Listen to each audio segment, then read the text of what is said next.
Hello guys, welcome back to my channel. তোমরা সবাই কেমন আছো? আশা করছি অনেক ভালো আছো। আমি আজকে বানিয়ে ফেললাম গরম গরম বিরিয়ানি। তার জন্য আমাদের চালটা দেখিয়ে দিলাম, মাংস এদিকে একটু তেল লঙ্কা হলুদ মাখিয়ে রেখে দিয়েছি। এদিকে জলে তেজপাতা গোলমরিচ লবঙ্গ এলাচ সব দিয়ে গরম করে নিয়েছি। আর এদিকে পেঁয়াজ কুচিয়ে নিয়েছি বেরেস্তার জন্য। এটা টমেটো, এটা বিরিয়ানি মশলা, আদা রসুন বাটা, এটা পেঁয়াজ বাটা।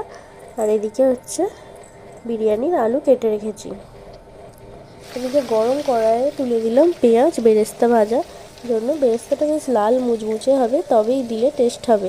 তার জন্য কি করতে হবে, এই গরম পেঁয়াজের ওপর বেরেস্তা ভাজার পর একটু নুন ছিটিয়ে দিয়ে ভালো করে মাখিয়ে দিতে হবে, দিলে মুচমুচে হয়ে যাবে জিনিসটা। দেখো কত সুন্দর বেরেস্তাটা ভাজা হয়েছে।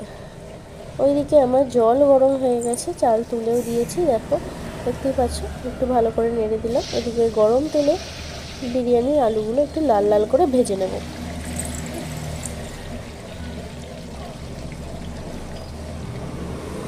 দেখো কত সুন্দর লাল লাল হয়ে গেছে। এখানে সর্ষের তেল নিয়ে নিয়েছি, এটা গরম হয়ে যেতে তাতে গোটা মশলা শুকনো লঙ্কা আর ফোড়ন পাঁচ ফোড়ন সব ফোড়ন দিয়ে দিয়েছি। দেওয়ার পর একটু আদা রসুন বাটাটা দিয়ে দিলাম, দিয়ে ভালো করে কষিয়ে নিতে হবে। সব মশলাগুলোকে ভালো করে কষিয়ে নিতে হবে, তাহলে খুব ভালো টেস্ট হয়। আর এদিকে আমি ভাতেতে জলটা ঝরিয়ে নিচ্ছি ভালো করে।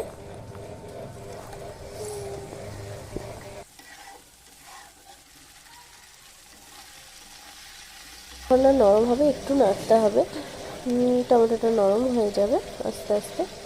এটা হালকা নুন হলুদ দেওয়াই আছে।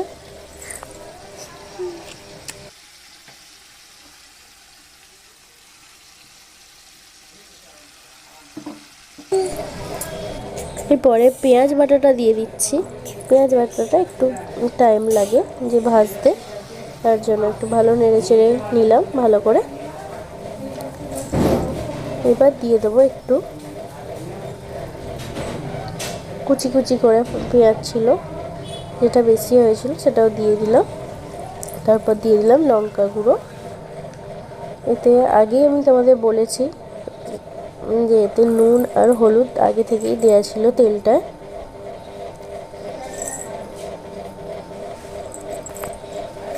এখন মশলাটা কত সুন্দর লাল লাল হয়েছে। আর একটু নুন দিয়ে দিলাম।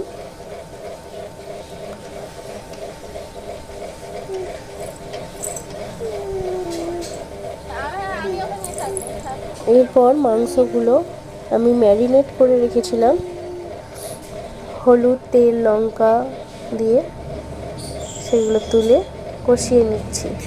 আর এইদিকে কেওড়া জল গোলাপ জল দুটো দুধের সাথে মিশিয়ে নিচ্ছি একসাথে।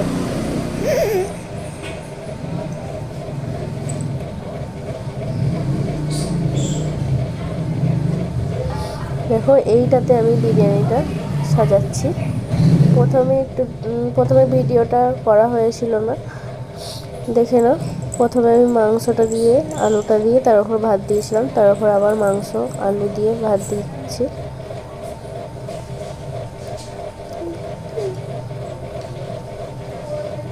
আর প্রতিবারেই এই যে দুধের মধ্যে কেওড়া জল গোলাপ জল দিয়েছি, আর তার সাথে বিরিয়ানি মশলা সবগুলো দেবে, আর সঙ্গে বেরেস্তাটাও দেবে। আমি যে বিরিয়ানি মশলাটা ছড়িয়েছি এটা ভিডিও করা হয়নি, যার জন্য দেখতে পাচ্ছ না তোমরা।